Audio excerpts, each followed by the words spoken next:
10 March থেকে শুরু হচ্ছে সরকারের অন্যতম অগ্রাধিকার ফ্যামিলি কার্ড বিতরণ কার্যক্রম। প্রধানমন্ত্রী তারেক রহমান নিজেই এই কর্মসূচির উদ্বোধন করবেন। প্রাথমিকভাবে 14টি উপজেলায় চালু হবে কর্মসূচি। প্রত্যেক সুবিধাভোগী পাবেন মাসিক 2,500 টাকা। নিঃসন্দেহে এটি দারুণ উদ্যোগ। যদিও গবেষক আলতাফ পারভেজ বলছেন, স্বাধীনতার 54 বছরে বৈষম্য কমানো রাষ্ট্রের কেন্দ্রীয় এজেন্ডা ছিল না। প্রশ্ন ওঠে, বৈষম্য নিরসন আর মানব সম্পদের উন্নয়ন না হলে দেশে সাস্টেনেবল ডেভেলপমেন্ট হবে কিভাবে? সেক্ষেত্রে বড় উদ্বেগের বিষয় সুশাসন। এমন নানা প্রশ্নের উত্তর খোঁজার চেষ্টা থাকবে আজ। গোটা আয়োজন জুড়ে আপনাদের সাথে আছি আমি মোস্তফা কামাল স্বপন। আজকে আমরা আলোচনার নাম দিয়েছি সুশাসন। আর সুশাসন নিয়ে কথা বলার জন্য স্টুডিওতে আমন্ত্রণ জানিয়েছি হাসান মামুন, সাংবাদিক ও কলামিস্ট, আছেন ডক্টর নাহরিন খান, শিক্ষক, জাহাঙ্গীরনগর বিশ্ববিদ্যালয়। শুরুতেই হাসান মামুন, আপনার কাছে যেতে চাই। আপনি দীর্ঘদিন অর্থনীতি নিয়ে কাজ করেছেন, বিজনেস রিপোর্টার হিসেবে আপনি কাজ করেছেন, আমরা জানি আপনার সেই বিষয়গুলো। সেই ক্ষেত্রে আপনি একটু যদি বলেন যে গত 17-18 মাস ধরে অর্থনৈতিক সংস্কারের নানা বিষয় নিয়ে আমরা কথা বলতে দেখেছি, অনেক কাজের কথা আমরা শুনেছি, কিন্তু দিন শেষে খুব একটা সুখকর খবর ছিল না, আমরা পাইনি বলতে গেলে। এখন এই মুহূর্তে নতুন সরকার অর্থনীতিকে চাঙ্গা করতে ঠিক কী করতে হবে? ধন্যবাদ আপাকে, মানে শুভেচ্ছা এই অনুষ্ঠানে। প্রথম ওনার সঙ্গে সাক্ষাৎ শো করছি। আচ্ছা, এর আগে উনি দেশের বাইরে ছিলেন, অন্য একটা টেলিভিশনে শো করেছিলাম। একটা অন্তর্বর্তী সরকার ছিল এবং 1.5 বছরের। এই সরকারটা কতদিন থাকবে এর কিন্তু কোনো বাধা ধরা কিছু ছিল না। সরকার নিজেই 1.5 বছর সময় নির্ধারণ করেছিল এবং এক্ষেত্রে অনেক দর কষাকষি হয়ে একটা সময় স্থির হয়েছে এবং নির্বাচনটা সফলভাবে হয়েছে, শান্তিপূর্ণ। আচ্ছা, রাজনৈতিকভাবে শান্তিপূর্ণ এবং টেকনিক্যালি পারফেক্ট হয়েছে। 32টা আসনের অনিয়ম নিয়ে বিরোধীদের কিছু অভিযোগ আছে, খুব জোরালো অভিযোগ না। যাই হোক, আমরা চাবো যে এই অভিযোগগুলোরও নিষ্পত্তি যাতে হয়। তো নিষ্পত্তি যদি তাদের পক্ষেও যায়, তাহলেও যে দল জয়ী হয়েছে তাদের জয়টা কোনোভাবে প্রশ্নবিদ্ধ হয় না। তো সরকার গঠন হয়ে গেছে, সরকার কাজ শুরু করেছে এবং সরকার কিন্তু প্রথম বৈঠকে 3টি দায়িত্বের ক্ষেত্রে পিন পয়েন্ট করেছে। একটা হচ্ছে মূল্যস্ফীতি, দ্রব্যমূল্য যার সাথে সম্পর্কিত, কিংবা উল্টোভাবে দ্রব্যমূল্য মূল্যস্ফীতির সঙ্গে সম্পর্কিত। আর হচ্ছে আমরা তো জানি যে রমজান শুরু হয়ে গেছে, সরকার কিন্তু দায়িত্ব নেওয়ার সঙ্গে সঙ্গেই রমজান শুরু হয়ে গেছে। তো এর ব্যবস্থাপনার পূর্ব দায়িত্ব ছিল অন্তর্বর্তী সরকারের। অন্তর্বর্তী সরকার কি করে গেছে সেটা আমরা দেখব এই পরিস্থিতির মধ্যে। আর হলো জ্বালানি পরিস্থিতি, গ্যাস, বিদ্যুৎ। আর একটা হচ্ছে যানজট এবং একই সঙ্গে আরেকটা বিষয় ছিল আইন শৃঙ্খলা। আইন শৃঙ্খলা সিরিয়ালি বললে আইন শৃঙ্খলা আগে আসে। তো যাই হোক, তো আইন শৃঙ্খলা পরিস্থিতির একটা অবনতি হয়েছিল অন্তর্বর্তী আমলে এবং সেটা প্রেডিক্টেবল ছিল, কারণ সব কিছু তো ভেঙে পড়েছিল, পুলিশ পালিয়ে গিয়েছিল ইত্যাদি। কিন্তু সরকারের দায়িত্ব ছিল এটাকে অগ্রাধিকার ভিত্তিতে ঠিক করা, পুলিশকে রিফর্ম করা এবং এর জন্য কোনো কমিশন গঠনের প্রয়োজন নাই। পুলিশে শৃঙ্খলা ফিরিয়ে আনা, মনোবল ফিরিয়ে আনা, তো সেই কাজটা হয়নি। তো এই সুযোগে মব ভায়োলেন্সটা বেড়েছিল। আচ্ছা, তো মব ভায়োলেন্সটা অর্থনীতির ওপর কিন্তু সাংঘাতিকভাবে প্রভাব ফেলেছে, একেবারে বড় উদ্যোক্তা থেকে নিয়ে ক্ষুদ্র উদ্যোক্তা পর্যন্ত, গ্রামের মানুষ পর্যন্ত। আমরা লক্ষ্য করব যে অনেকে গ্রাম থেকে ছোট ছোট উদ্যোগ ছেড়ে শহরে এসছে এই অটোরিকশা চালাতে, এবং এরা এখনও কিন্তু শহরে আছে। আচ্ছা, শহরে যানজট পরিস্থিতির যে অবনতি হয়েছে এর একটা প্রধান কারণ হচ্ছে অটোরিকশা। অটোরিকশার একটা উল্লম্ফন হয়েছে রাজধানীতে এবং এদেরকে সরানো হয়নি। যাই হোক, নতুন সরকার কী করবে আমরা জানি না। আচ্ছা, একটা মাইগ্রেশন হয়েছে। তারপর আমরা লক্ষ্য করলাম যে সরকার একটা জায়গায় জোর দিয়েছে, বিগত সরকার, সেটা হচ্ছে মূল্যস্ফীতিটা একটু কমিয়ে আনার চেষ্টা করেছে। বাংলাদেশ ব্যাংক এখানে সক্রিয়ভাবে কাজ করেছে এবং মূল্যস্ফীতি কিছুটা কমে এসছে, কোনো সন্দেহ নাই। আচ্ছা, তারপরও এই অঞ্চলে মূল্যস্ফীতি কিন্তু আমাদের সবচেয়ে বেশি এখনও, দক্ষিণ এশিয়ায় এখনও বেশি। এটা আরও কমিয়ে আনা যেত কিনা এটা একটা টেকনিক্যাল প্রশ্ন। আসলে অর্থনৈতিক যে এত সংস্কার কথা বলা হলো সেগুলোর ফলাফলটা কি? না, অর্থনীতির সংস্কারে তেমন সরকার উদ্যোগী ছিল না, অর্থনীতির দিকে মনোযোগ সরকারের ছিল না। সরকারের মনোযোগ ছিল রাজনীতিতে এবং সাংস্কৃতিক বিতর্কে। আপা এই বিষয়ে ভালো বলতে পারবেন। আচ্ছা। সাংস্কৃতিক বিতর্কে মানে শেষ পর্যন্ত এখন তো আমরা দেখতে পাচ্ছি যে ভাষার মধ্যে শব্দগত ইনসাফ, আচ্ছা, ইনকিলাব এইসব নিয়ে বিতর্ক চলছে এখনও। কিন্তু আমাদের সাবেক প্রেস সেক্রেটারি উনি ফেসবুকে স্ট্যাটাস দিয়ে যাচ্ছেন। যাই হোক, তো সরকার অর্থনীতি সংস্কার কমিশন কিন্তু করেনি, এটা উল্লেখ করতে হয়। তারা কয়েকটা কমিটি করেছিল, সেই কমিটিগুলোর পারফরমেন্স ভালো হলেও তাদের রিপোর্ট কিন্তু বাস্তবায়ন হয়নি। তারা নিজেরাই অসন্তোষ প্রকাশ করেছেন। দেবপ্রিয় ভট্টাচার্য, তারপরে বিআইডিএস এর সাবেক দেখেছি পরবর্তীতে তারা ব্যাপক সমালোচনা করেছেন, করেছেন, তাই না? সুপারিশগুলো বাস্তবায়ন হয়নি বা গুরুত্ব দেওয়া হচ্ছে না। তারপর আরেকটা হলো যে বিগত শাসনামলে যেটা হয়েছে যে সরকার চেষ্টা করেছে রিজার্ভ পরিস্থিতিটা ভালো রাখতে। রিজার্ভ নিয়ে আসবে মামুন ভাই আপনার কাছে। এবং রিজার্ভের অবস্থা এখনো ভালো, আজকেও বোধহয় খবর আছে রিজার্ভ, সেটা নিয়ে সমালোচনা আছে, সে বিষয়ে আসবে আপনার কিন্তু কাছে। যেতে কিন্তু চাই এটা ডক্টর একটা নাহিদ দুর্বলতাও আপনার প্রকাশ কাছে। করে যে রিজার্ভ কখন বাড়ে, যখন আমদানি কমে যায় এবং ইকোনমিক অ্যাক্টিভিটি কমে যায়, আচ্ছা, তখন রিজার্ভের আসলে ব্যবহার হয়। রিজার্ভ নিয়ে কথা বলবো আপনার সাথে আমি। ডক্টর নাহিদ আপনি একটু বলবেন, সেটা হচ্ছে যে মামুন ভাই তো মানে অর্থনৈতিক বিষয়গুলো কিছুটা ধারণা দেওয়ার চেষ্টা করেছেন। মানে এই সরকার, আপনি একটু বলবেন যে রাজনীতি বা সাংস্কৃতিক অবস্থাটাকে কোথায় রেখে গেছেন? কোথায় রেখে গেছে প্রশ্নটা আপনাকেই জিজ্ঞেস করি, আচ্ছা। কারণ আপনারা তো দেখছেন মিডিয়ার ভেতরেও কি হয়, তাই না, বা কি হলো। আসলে যে কথাটা মামুন ভাই বলছিলেন যে এই সরকারের গত 18 মাসে আপনি যদি দেখেন ডক্টর ইউনূস 14 বার বিদেশ গেছেন, লাস্ট 12 মাসে 11 বার বিদেশ গেছেন, এবং তারপরে মানে এগুলোই হচ্ছে সরকারের সাফল্য। আমি বলছি না যে সরকার একেবারেই ব্যর্থ হয়েছে, একটা ভালো ইলেকশন হয়েছে, এটা তার একটা ভালো কাজ ছিল, কিন্তু এই সংস্কৃতির জায়গাটাতে একটা নতুন কালচার এসছে। যদিও এটা মানে সংস্কৃতি বলতে মানুষ যা করে আসলে তাই তার সংস্কৃতি, খাওয়া থেকে শুরু করে সব কিছু, শুধু নাটক সিনেমা না। তো সেখানে যে মব কালচার যেটার কথা বলছিলেন, মবকে আসলে প্রথমে জাস্টিফাই করার জন্য নাম দেওয়া হয়েছে মব জাস্টিস, তারপরে হচ্ছে আমাদের প্রেস সেক্রেটারি যিনি ছিলেন তাকে বলেছেন প্রেসার গ্রুপ, মানে সব কিছুতে। এবং যখন প্রথম আলো এবং ডেইলি স্টার ভাঙা হলো, তখন বলা হলো যে সাধারণ ছাত্র জনতা, মানে মবকে লেজিটিমেসি দেওয়ার জন্য নানাবিধ প্রক্রিয়া চলেছে, এবং মবকে কন্ট্রোল করার জায়গাটাতেও সরকার ছিল খুবই সিলেক্টিভ। তার পছন্দ মতো জায়গায় তিনি মব কন্ট্রোল করেছেন, যেটা সব জায়গায় বলি। কোনো জায়গায় মবকে গরম পানি দিয়েছেন, কোনো জায়গায় কি মব হয়েছে, কিছু ক্ষেত্রে ইচ্ছাই কিনা জানি না, তবে সরকারের থামানোর ইচ্ছাটা কতটুকু ছিল সেটা কিন্তু অবশ্যই প্রশ্নবিদ্ধ। আবার ধরেন কিছু মবকে ঠান্ডা পানি দেওয়া হয়েছে, কিছু মবকে গরম পানি দেওয়া হয়েছে, মানে কন্ট্রোল করার জায়গাটাও ছিল সরকার খুব সিলেক্টিভ। তারপরে ধরুন বাংলাদেশে গত 18 মাসে কোনো কনসার্ট হয়েছে? আমি জাহাঙ্গীরনগর বিশ্ববিদ্যালয়ে পড়াই, জাহাঙ্গীরনগর বিশ্ববিদ্যালয়ের মুক্ত মঞ্চটা ছিল ফেমাস কনসার্ট হওয়ার জন্য। আমরা দেখলাম হঠাৎ করে কাওয়ালি শুরু হয়ে গেল। আমি এগুলোকে খারাপ বলছি না, হ্যাঁ, যেমন ধরেন একটা দেশে হিন্দি গান চলতে পারলে কাওয়ালিও চলতে পারে, কিন্তু আপনি ব্যান্ড সঙ্গীতটাকে কমপ্লিটলি বন্ধ করে দিন। একটা কনসার্ট কিন্তু হয়নি, আপনি দেখেছেন অনেক জায়গায় কনসার্ট হতে গেছে, টিকিট বিক্রি হয়েছে, লাস্ট মোমেন্টে সেটাকে বন্ধ করে দেওয়া হয়েছে, হ্যাঁ, এগুলো তো হয়েছে। তারপরে হচ্ছে গান, আপনি খুব কি মনে করতে পারেন খুব দেশাত্মবোধক গান মাইকে শুনেছেন আপনি 16ই ডিসেম্বর অথবা অন্যান্য বড় বড় সময়গুলোতে যখন আমরা অনেক গান শুনেছি? সেগুলোও করে নাই।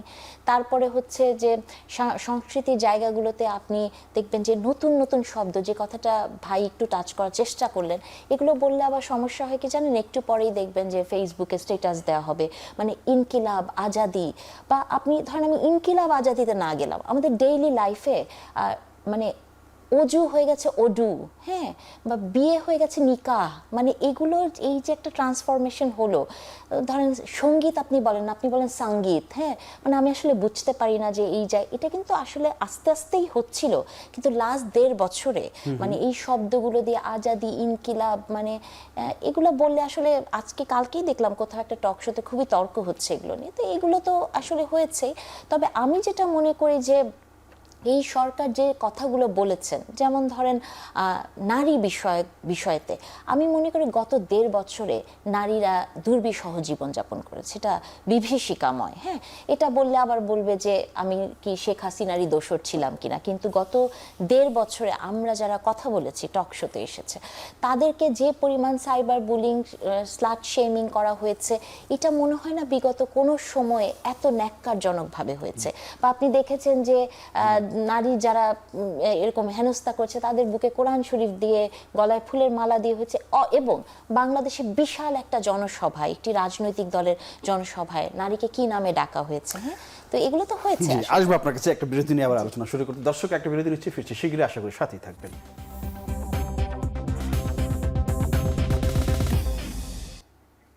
দর্শক, আবারও স্বাগত জানাচ্ছি আমাদের নিয়মিত আয়োজন এখন প্রকাশে। আমরা কথা বলছিলাম সুশাসন নিয়ে। কথা আসলে আমি বলতে চাই না, কথা শুনতে চাই, যেতে চাই হাসান মামুন আপনার কাছে। সেটা হচ্ছে, আপনি এর আগে রিজার্ভ নিয়ে একটু কথা বলেছিলেন। যতটুকু জানি যে রিজার্ভ এই মুহূর্তে 34.86 বা $35 বিলিয়ন এরকম, যদিও IMF বলছে $28 বিলিয়ন। অন্তর্বর্তী সরকার যাওয়ার সময় বলে গেছে তারা ভালো একটা রিজার্ভ রেখে যাচ্ছেন, এটা ভালো। কিন্তু সমালোচনা আছে যে জ্বালানি বা বিদ্যুৎ খাতে বকেয়া পরিশোধ করা হয়নি, ঋণের বকেয়া, আপনার পদ্মা সেতুর যে কিস্তি ঋণ সেটা পরিশোধ করা হয়নি, এরকম অনেক বকেয়া পরিশোধ করা হয়নি। যদি ওগুলো পরিশোধ করা হতো তাহলে হয়তো আরও কম থাকতো। এই যে বকেয়া পরিশোধ করে না যাওয়া, সেক্ষেত্রে এই নতুন সরকারকে তো এগুলো পরিশোধ করতে হবে, চাপটা তো আসলে এই সরকারকে নিতে হবে। আপনি রিজার্ভ নিয়ে যেহেতু বলছিলেন তাই প্রশ্নটা করলাম। রিজার্ভ তো একসময় আমাদের $48 বিলিয়ন ছিল, এবং শেখ হাসিনার আমলেই কিন্তু।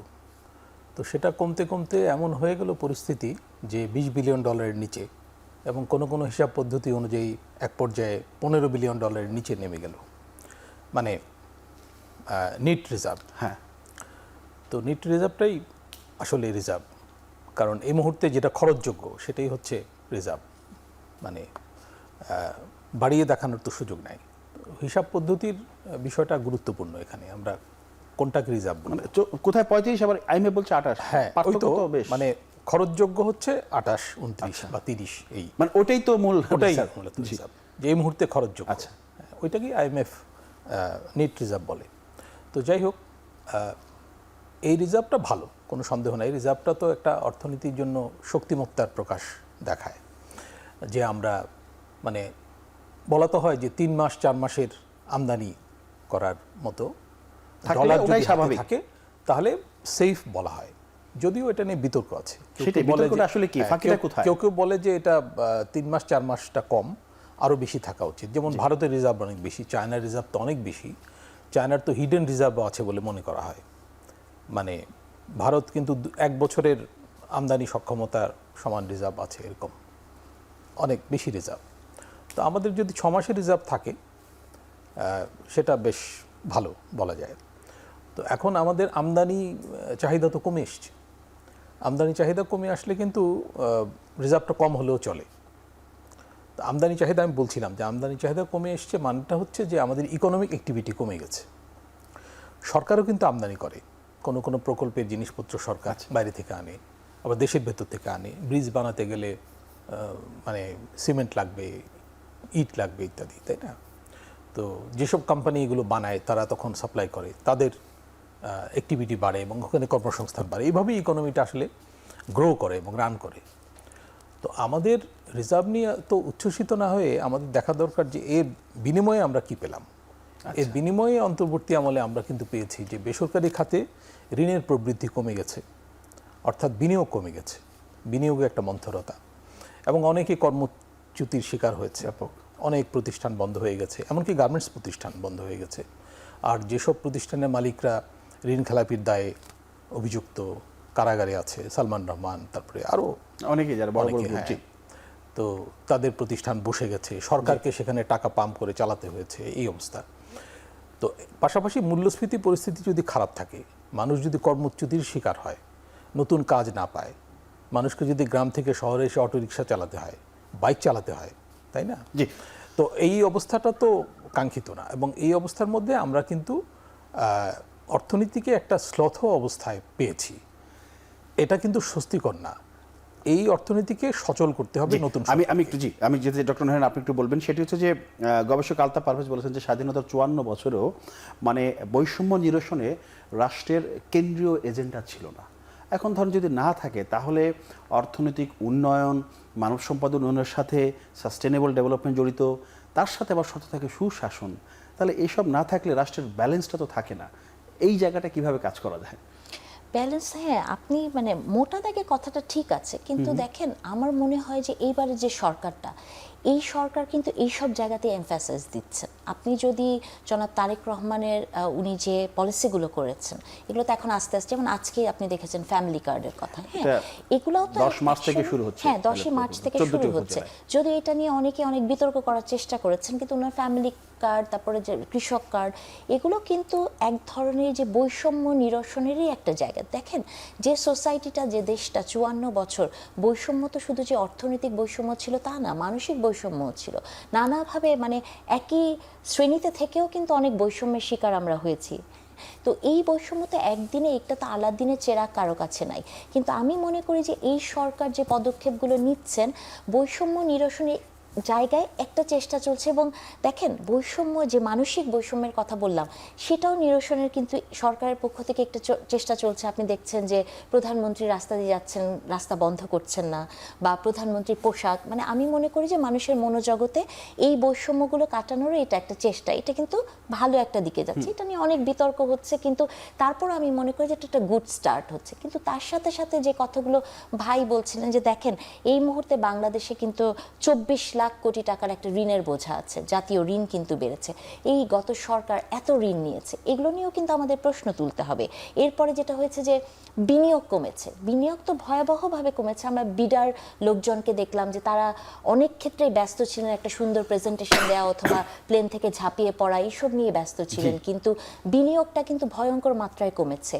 বিজিএমইআই বলছেন যে 14 লাখ মানুষ কিন্তু গত 1.5 বছর কর্মসংস্থান হারিয়েছে, বেকার হয়েছে। তাহলে এইরকম একটা ভঙ্গুর অবস্থায় যে সরকারি ক্ষমতায় নিক না যাক না কেন, কঠিন হয়ে যাবে, বিরাট চ্যালেঞ্জ। হ্যাঁ, বিরাট চ্যালেঞ্জ। কিন্তু এরপরও যেটা হচ্ছে যে এই চ্যালেঞ্জের পাশাপাশি আমরা কিছু নতুনত্ব দেখতে পাচ্ছি। যেমন আমি মনে করি ব্যক্তিগতভাবে নারী হিসেবে ফ্যামিলি কার্ডের যে কনসেপ্টটা, যদিও এখানেও কিন্তু অনেক ধরনের দুর্নীতি হওয়ার পসিবিলিটি আছে। যেমন আজকেই দেখতে পেলাম যে একটা প্রজ্ঞাপন বের হয়েছে, আমি নিজেই শুনেছি যে ফ্যামিলি কার্ড দেওয়ার বেলায় অনেক জায়গার চেয়ারম্যানরা বলছেন যে আগে আমাকে কিছু টাকা দিতে হবে 1200 টাকার মতো, তারপর তুমি ফ্যামিলি কার্ডটা পাবা। এখনো ঠিক তেমন যদি এমনটা হয়, যদি এটা হয়, তো এটাকে খুব স্ট্রিক্টলি মনিটর করতে হবে যে যার আসলে প্রাপ্য সেই আসলে পাচ্ছে কিনা। এবং আমি আরেকটা জায়গাতেও একটু শঙ্কিত থাকি যে ফ্যামিলি কার্ডটা দেখতে ক্রেডিট কার্ডের মতো, তো হাজব্যান্ডের ওয়ালেটে না হয় আবার চলে যায়, হ্যাঁ, মানে ওই জায়গাটাতেও একটু পরিবারের সচেতন হতে হবে। তবে আমি মনে করি যে স্যার বিউটিফুল কনসেপ্ট,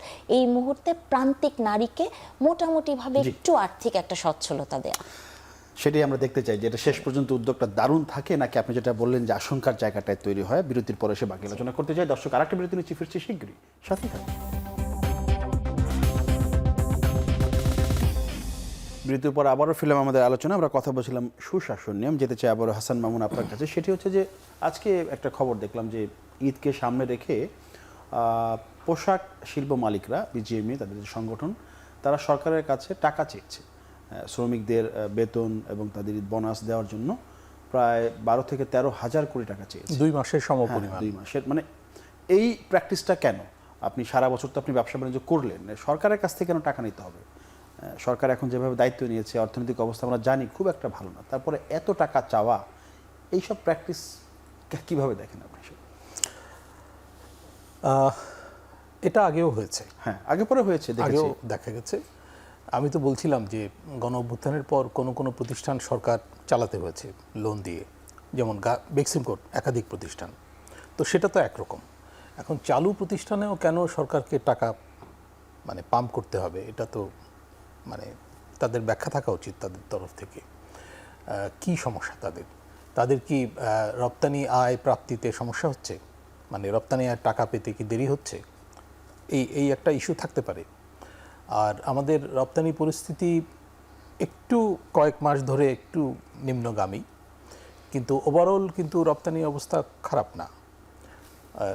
মানে যুক্তরাষ্ট্রে যে সংকট দেখা দিয়েছিল শুল্ক নিয়ে, সেটার তো এক ধরনের নিষ্পত্তি বিগত সরকার করেছিল 20% থেকে 19% শুল্ক, নতুন শুল্ক। এখন তো সেই শুল্ক বাদ হয়ে গেছে, মানে উচ্চ আদালতের রায়ে। এখন তো সবার জন্য সমান শুল্ক, 15% সবার সমান। তো এই অবস্থায় উৎকণ্ঠারও তেমন কোনো কারণ দেখা যায় না। আচ্ছা, আরেকটা হলো যে ঈদের সময় কিন্তু এই যে গার্মেন্টসের বেতন দেওয়া, চলতি মাসের বেতন না, শুধু বকেয়া বেতন দেওয়া, এই নিয়েও সংকট তৈরি হয়। এবং এই অন্তর্বর্তী আমলেও হয়েছিল, কোথাও কোথাও আনরেস্ট হয়েছিল এবং গুলিগালাও হয়েছিল। কোথাও কোথাও কিন্তু গুলি করে নারী শ্রমিককে হত্যা করা হয়েছে, এই অভিযোগও বিগত সরকারের, যে সরকারের প্রধান একজন শান্তিতে নোবেল জয়ী, তার আমলে কিন্তু ঘটেছে। অর্থাৎ কোথাও কোথাও এই যে ঠান্ডা পানি দেওয়া, কিন্তু কোথাও কোথাও বেশ উত্তপ্ত বুলেটও ব্যবহৃত হয়েছে সেই সরকারের আমলে, এটা বলতে হয়, তাই না? মানে বকেয়া বেতন দাবি, এটা তো একটা পবিত্র দাবি, যে ঘাম শুকানোর আগে যেখানে মজুরি দেওয়ার কথা ইসলামে বলা হয়েছে, তাই না? ইসলাম ধর্ম, সেখানে বকেয়া বেতন দাবিতে নেমে মার খেতে হচ্ছে, এটা কিন্তু হয়েছে বিগত সরকারের আমলে, তার আগে তো হয়েছেই। তো গার্মেন্টস মালিকদের উচিত মানে যে কোনো মূল্যে বেতনটা নিশ্চিত করা, জি, এবং এর সঙ্গে কোনো কিছু সম্পর্কিত হওয়া উচিত না, তাই না? তবে তারা মানে ব্যাংক থেকে, যেসব ব্যাংকে উদ্বৃত্ত তারল্য আছে, সেখান থেকে তারা মানে চলতি সুদের হারে ঋণ নিতে পারেন। তারা চাইলে তো ঋণ, সবাই তো ঋণ পায় না, তারা তো ঋণ পাবেন। তো সরকারের কিন্তু আর্থিক অবস্থা ভালো না, সেই জায়গায় সরকারের রাজস্ব পরিস্থিতি ভালো তারপরে না। এত টাকা হ্যাঁ, সরকারের রাজস্ব পরিস্থিতি ভালো না, এবং এই সরকার, যে নতুন সরকার এসেছে, তাকে কিন্তু একটা বাজে অবস্থা ফেস করতে হচ্ছে রাজস্বের ক্ষেত্রে। এবং এর মধ্যে তাকে যে নির্বাচনী অঙ্গীকার অনুযায়ী এই যে ফ্যামিলি কার্ড, কৃষক কার্ড, এগুলো দিতে হচ্ছে, এবং এগুলো কিন্তু একবারে পারবে না, ধাপে ধাপে। এখন তো এক ধরনের পাইলট প্রজেক্ট হিসেবে করছে, কিন্তু এটা কিন্তু ব্যাপকভাবে হবে না। ডক্টর নারায়ণ, আপনি একটু বলবেন, সেটি হচ্ছে যে আমরা গত 18 মাস ধরে একটা শব্দ, প্রথম দিকে রিকনসিলিয়েশন শব্দটা ব্যাপক জনপ্রিয় হয়ে উঠেছিল, সবাই কথাটাই বলতেন। ওই কথার ভিত্তিতেই বলি, ধরেন মির্জা ফখরুল, উনি স্থানীয় সরকার মন্ত্রী, উনি বলেছেন যে আওয়ামী লীগকে যে সাময়িকভাবে নিষিদ্ধ করা হয়েছে, কার্যক্রম নিষিদ্ধ, আইনগতভাবেই সেটাই দেখা হবে। এবং আমরা দেখলাম যে আওয়ামী লীগের বিভিন্ন অফিস মানে খুলে দেওয়া হচ্ছে। এনসিপি বা জামাতের পক্ষ থেকে বলা হচ্ছে যেটা বিএনপির গ্রিন সিগন্যাল পেয়ে তারা খুলছে, এরকম আর কি। সেই ক্ষেত্রে ধরেন খুলছে, খুলুক, কিন্তু রিকনসিলিয়েশনের যে বিষয়টা, সেইটা কি এটার সাথে মেলানো যায় কিনা আসলে? বাংলাদেশের রাজনৈতিক ইতিহাসে রিকনসিলিয়েশন কখন হয়নি বলেন? সবসময় হয়েছে। 71-এর পরে হয়নি? হয়েছে। জামাতে ইসলামী যে আজকে রাজনীতি করছে, কিসের ভিত্তিতে রাজনীতি করছে? রিকনসিলিয়েশন। সো রাজনীতিতে আসলে একটা কথা শুনে আমরা বড় হয়েছি না, শেষ বলে কিছু নাই। হ্যাঁ, সো রিকনসিলিয়েশন রাজনীতির একটা পার্ট, এবং এটা হয়। কিন্তু তার মানে এটা না যে মোটা দাগে আপনি এখন বলে দিবেন যে, দেখেন এখানে একটা খুব ইন্টারেস্টিং বিষয় আছে যে যখনই এইটা খোলা হলো এবং বিএনপি সরকারের মানে একদিন বা 2 দিন, তখনই বলা হলো যে বিএনপি গ্রিন সিগন্যাল পেয়ে। আসলে আমি এই কথাটা সব জায়গাতে বলি যে গত 15 বছর তো বাংলাদেশের 90-95% মানুষ মানে সে মন থেকে চাইলেও না চাইলেও আওয়ামী লীগ হয়ে গিয়েছিল। তো এখন আবার ওই ট্রেন্ডটাই তো শুরু হবে না, সবাই বিএনপি হয়ে যাবে। এটাই বাংলাদেশের রাজনৈতিক একটা চর্চা। এবং আপনি দেখেন, দুঃখিত মিডিয়াকেই বলছি, মিডিয়াতে কিছু কিছু নিউজ যে করে, হ্যাঁ, ধরুন প্রধানমন্ত্রী মেয়েকে নিয়ে অথবা পানির বোতল এগিয়ে দিল, সেগুলো নিয়ে নিউজ হচ্ছে। তার মানে হচ্ছে কি, মানে এগুলো সবসময় বাংলাদেশের রাজনীতিতে চলে এক পক্ষ হয়ে যাওয়া, সরকারের দিকে ঝুঁকে যাওয়া। এটা আমাদের মজ্জাগত একটা অভ্যাস। সেই জায়গা থেকে এটাও আমাদের মজ্জাগত অভ্যাস যে কিছু হলেই আপনি সরকারকে দোষ দিবেন। আমি মনে করি যে জনাব তারেক রহমান তার ইশতেহারে কিন্তু বলেছেন যে তিনি দলমত নির্বিশেষে মেরিটোক্রেসিকে উনি প্রাধান্য দিবেন। এবং জনাব ফখরুল ইসলাম আলমগীর বলেছেন যে যেহেতু এটির কার্যক্রম নিষিদ্ধ, আওয়ামী লীগকে তার দল হিসেবে নিষিদ্ধ করা হয়নি, তার কার্যক্রমকে নিষিদ্ধ করা হয়েছে। সো আইনগতভাবেই সেটার ব্যবস্থা নেবে। এবং আমি মনে করি যে বহুবার জনাব তারেক রহমান তার বক্তব্যেও এই উত্তরটি দিয়েছেন যে আওয়ামী লীগ দেশের জনগণ কি চায় এবং আইনে কি হবে, আইন দ্বারা নির্ধারিত হবে আওয়ামী লীগের ভবিষ্যৎ। তো সেই জায়গা থেকে আমি মনে করি যে এই যে কয়েকটা অফিস খুলে দেয়া, এটাও ওই যে ডক্টর ইউনূস আমাদের মাথায় ঢুকিয়ে দিয়েছে না, মেটিকুলাসলি ডিজাইন, মানে সরকার সরকারকে প্রশ্নবিদ্ধ করা, এবং কয়েকটি দল দেখবেন যে আজকে মনে হয় কোনো একটা, আজকে বা কালকে নাসিরুদ্দিন পাটোয়ারি মনে হয় হাসনাতকে ট্যাগ করে একটা স্টেটাস দিয়েছে ফেসবুকে যে আওয়ামী লীগ তো দোকান খুলছে সামথিং, মানে আমি ঠিক মনে করতে পারছি না, এই টাইপের কিছু একটা। তো আসলে কিছু দল তো মুখেই থাকবে সরকারকে আওয়ামী লীগ ইস্যুতে প্রশ্নবিদ্ধ করার। তবে আমি মনে করি যে আওয়ামী লীগ বিষয়ক যে কোনো প্রশ্নের উত্তর বাংলাদেশের মানুষ এবং বাংলাদেশের আইন দিবে।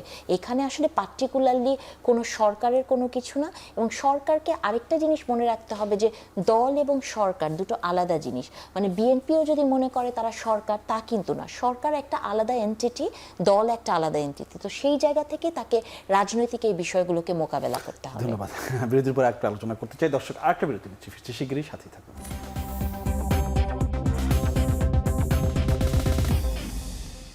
দর্শক, আবারও ফিরলাম আমাদের আলোচনা। আমরা কথা বলছিলাম সুশাসন নিয়ে। যেতে চাই আবারও হাসান মামুন আপনার কাছে। আপনি বলছিলেন যে রিকনসিলিয়েশন নিয়ে আপনি কথা বলতে চান, ঠিক কোন জায়গাটায় আপনি আসলে ফোকাস করবেন? আচ্ছা, আমি 2-3টা পয়েন্ট বলবো। একটা হচ্ছে রিকনসিলিয়েশন জরুরি, হতেই হবে এটা, কারণ যারা অপরাধ করেনি তাদের ফেরার অধিকার আছে রাজনৈতিক জীবনে, সামাজিক জীবনে। হ্যাঁ, তাদেরকে যদি ফিরতে দেওয়া না হয় এটা কিন্তু অন্যায় হবে। আওয়ামী লীগের সবাই অপরাধ করেছে, এই পারসেপশন কিন্তু ঠিক না।